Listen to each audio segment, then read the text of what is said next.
Hey everybody, it's writer and director Len Kabasinski of Killer Wolf Films, and welcoming you to Fist of the Filmmaker podcast, where I kind of talk about stuff that's going on, or maybe my experiences in 20 years, right? 20 years of indie film, right? Swamp Zombies. It's 2024. Shit, yeah, Swamp Zombies was made 20 years ago. More on that in a second.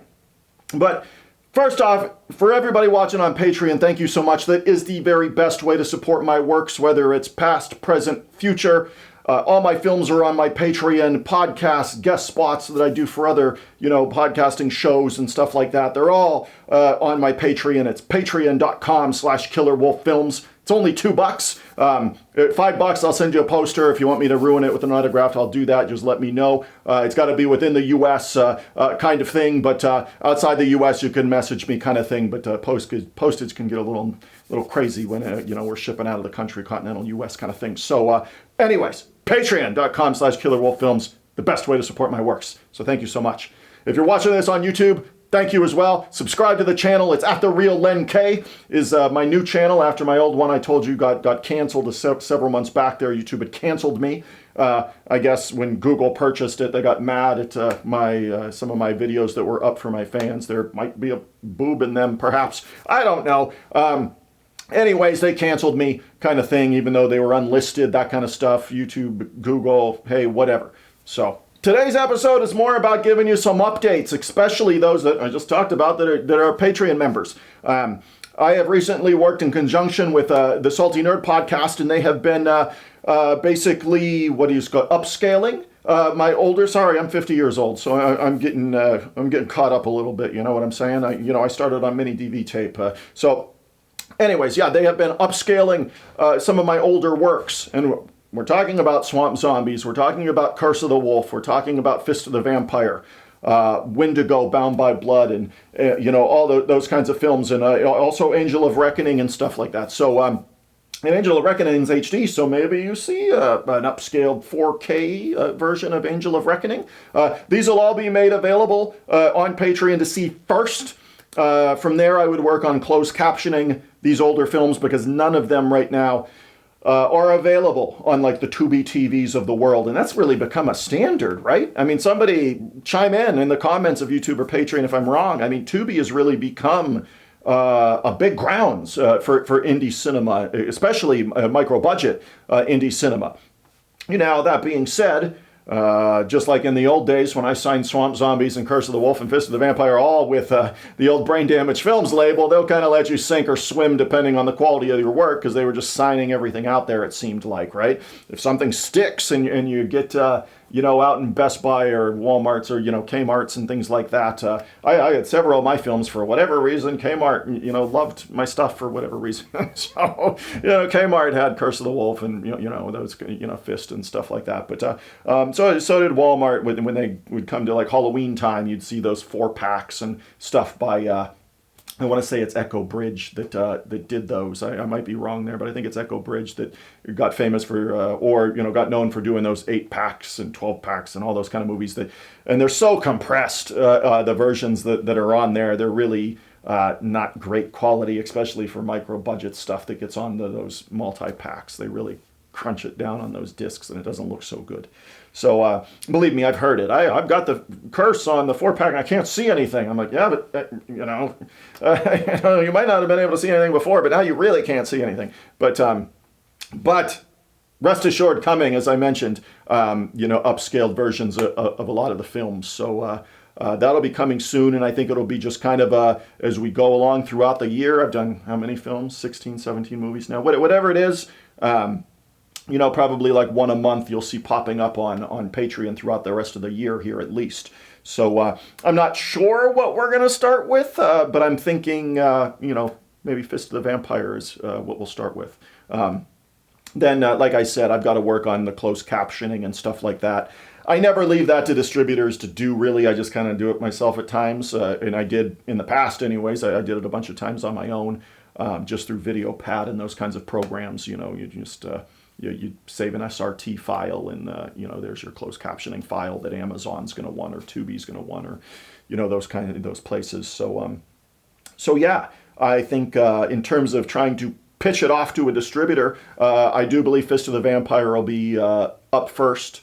That and maybe something like Wendigo, maybe Wendigo Bound by Blood. Again, none of these are available on Tubi and stuff. If you want to purchase them, I'm not sure Wendigo is, but I know Fist is. So the original Swamp Zombies and stuff on Amazon, you can just buy them.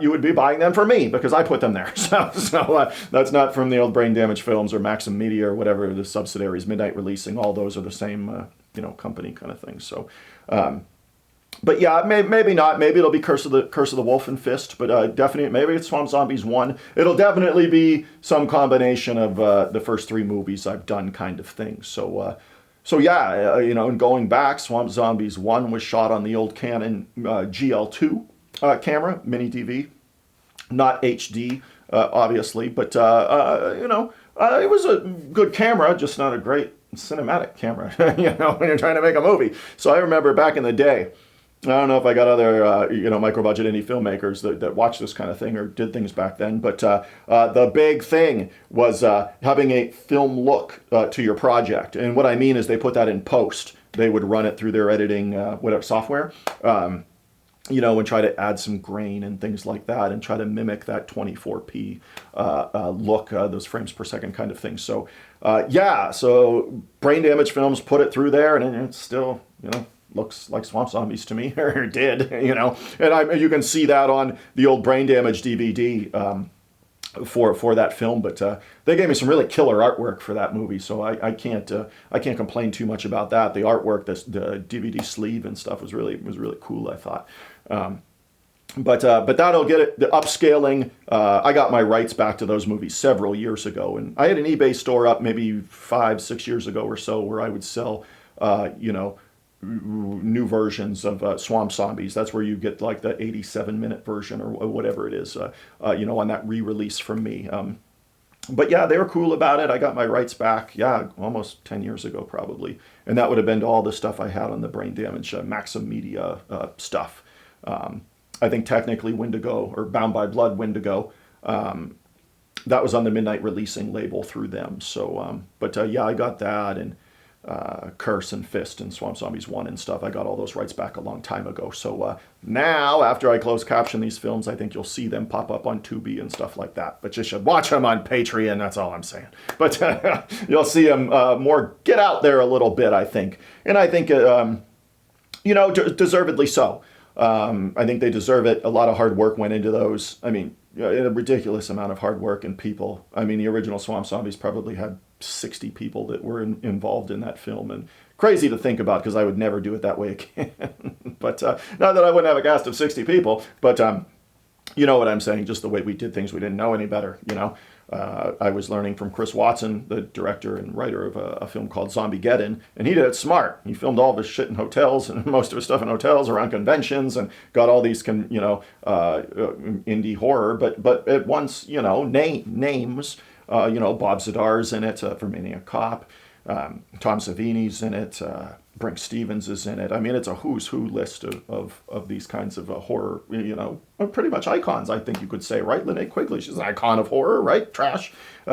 So, yeah, I mean, that's what I learned from, and I thought, nope, I'm just going to get a bunch of people together and have this massive cast and go shoot in the woods, and it is was a swampy area in, like, Meadville, Pennsylvania that we shot in, especially where the ranger cabin was. I thought, yeah, this kind of looks the part, but then the rest of it was like, maybe not so much, but yeah, those are being upscaled now, and you'll see one of them pop up probably in April here. We'll start putting them up on Patreon. It'll get kicked to the distributor then, but usually the Tubi stuff, and that comes out down the road kind of thing. Like if I get all my materials to the distributor and they wanted everything, meaning have your 4x3, avatar or whatever there to go up, have your landscape thing there to go up, when you pop it up on your television or your phone kind of thing. So all that's done by me, and then I just submit all that in one big thing, big file, and send it to them, and then off it goes. And usually the turnaround to go from me submitting it to a distributor to something like Tubi is usually 3 or 4 months kind of thing, seems to be like the turnaround for it. So maybe in the late summertime here or so, midsummer, you could see, a title or two pop up on Tubi from my old catalog kind of thing. So, but I'm excited to get them out there. I'm very self-aware of things I make and things I like to watch kind of thing. So, and I think, well, it's going to be up for you to decide. See the new version, see what you think, and we'll go from there. Some of the films had already been in like a 4K saved file kind of thing. So if it's been upscaled, meaning a film like Blood Prism already has a 4K file. If you've seen it, if you see it on Tubi, I believe it's 4K in Tubi. They didn't advertise it as such, but I believe it's a 4K file that you can watch Blood Prism on Tubi there. And so that's on there already. Swamp Zombies 2, I'm not sure if it's a 4K file, but that'll be something I'll have to look at, right? It's a colorful film. I think that's really, Blood Prism and Swamp Zombies 2 both, I think, are real, a lot of cool lighting schemes and stuff that we did for those two films. So if anything's in 4K, it's got to be those big, bright type movies kind of thing. So obviously, Pact of Vengeance, that was shot in 4K on the Blackmagic, the Pocket Blackmagic 4K. That was shot on that. So if you're watching that on Tubi, obviously Pact of Vengeance is on there as that. So you're seeing that already. But it's the old stuff that really needed some massaging and cleaning up to do. And I'll be getting that file this coming week. I will be out in West Hollywood this week.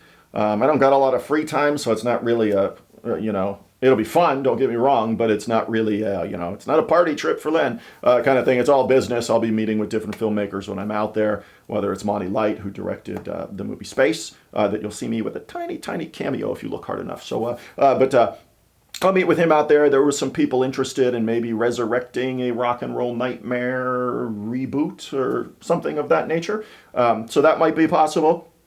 I forget, the filmmaker's name escapes me, so I'm sorry, but they directed a film that you can watch on Tubi, so I'm telling you, go check it out. It was not filmed far from me. It was filmed, I believe, at the Odeon Concert Hall in Cleveland. Large chunks of it was filmed there.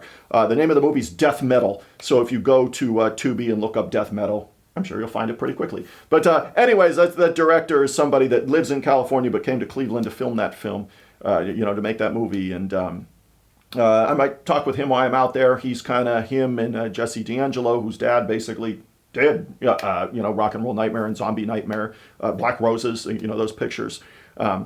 They're, I guess, talking, and, he mentioned me, and I said, yeah, sure, I'll talk to anybody about it, but we'll see, because it comes back to who's funding the picture, what do we have? This is, are you doing Kickstarter or Indiegogo or those kinds of things? Do you have investors? What's going on with it kind of thing? Where are we filming, or what are you thinking about? And I think those will be kind of those impromptu meetings kind of thing, much like I did many, many, many years ago when A Bite of the Mummy thing was thinking about happening kind of thing. Just a light brainstorming session, kind of throw some ideas at each other and go from there. I know John Micklethor himself has said, well, Len, you could be the John. He's got a big bombastic voice and stuff. And Len, I could see you as John Triton. I'm like, I'm a 50-year-old man. I don't know if I can do John Triton anymore. I mean, my hair's in a ponytail, but I don't know if I can do John Triton anymore. But we'll see what their ideas are, kind of thing. But I'm definitely open to doing something fun like that. Of course, I'm still in the middle of writing Fear the Crimson Mask, a professional wrestler slasher picture. That it just depends on how involved it gets in the pre-production phase. It's maybe about half written right now, maybe a little bit more than half written. So fundraising's not right around the corner kind of thing for it. And it's most of this is all indoors, so there's not a lot of the film that's shot outside. So I could shoot in the fall months when it's a little colder and it'll be, okay kind of thing. But we'll see. And Demoniac obviously would be, much of that's indoors as well. I wouldn't be doing a lot of outdoor shooting. So if one of those pops up where it's, hey, we can really go after this and we have the budget, we can do this and go from there. Demoniac and Fear the Crimson Mask are definitely two pictures I'm still very, very interested in doing. But yes, it is. What is it now? March 5th, is it? Something like that, 4th, 5th? Anyways, it's March 7th, Thursday, March 7th, through Saturday. I leave Sunday morning, March 10th. I will be in West Hollywood. So if you're out there and want to come see a really cool show, John Micklethor is playing the Whiskey A Go-Go Friday night, and I believe that's Friday night, March 8th. At the Whiskey A Go-Go. I'm sure the show starts at like 8. There's opening bands and stuff there too. So if you're bored and want to see something awesome, come out and hang out with us and listen to Thor. So who knows? Maybe he'll play some Rock and Roll Nightmare songs on there for the Tritons, right? So it'll be a good time. But I'm filming it. It is his 50th anniversary, tour/show there. So Whiskey a Go Go, kind of a historic place out there. I believe the Doors and Crew and lots of really famous bands have played that venue, and it's still up and going strong. So we'll meet up with Thor out there. I'll film the show for him, and we were talking about maybe me cutting another music video for him. I did the lyrical video that was just released for Ride of the Iron Horse. So if you want to check that out on YouTube, just put in Thor Ride of the Iron Horse, and you'll pull up the lyrical video for his first release, which I did. I edited and put together. It's just a lyrical video. Joe from Ozone Late Night, my podcast partner, he did the graphic for it and stuff like that. So I think it's pretty cool. Go check it out.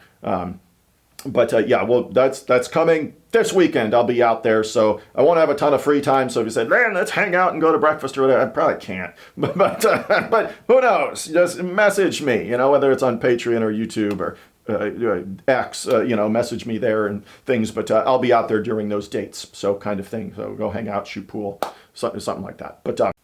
But yeah, as always, if you have questions about works, whether it's my older works, my present works, my works that are in the middle kind of thing, like an Angel of Reckoning kind of thing, whatever they may be, comment on YouTube, comment on Patreon.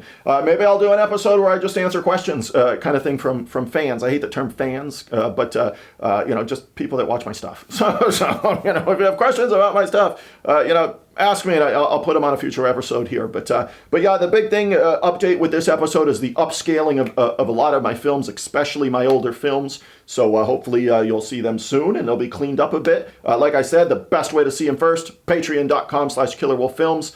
But I'm also working on the closed captioning. Once I get the files, we'll get them up. We'll get them on most likely Tubi and those kinds of places too. So thanks everybody, and I'll talk to you soon.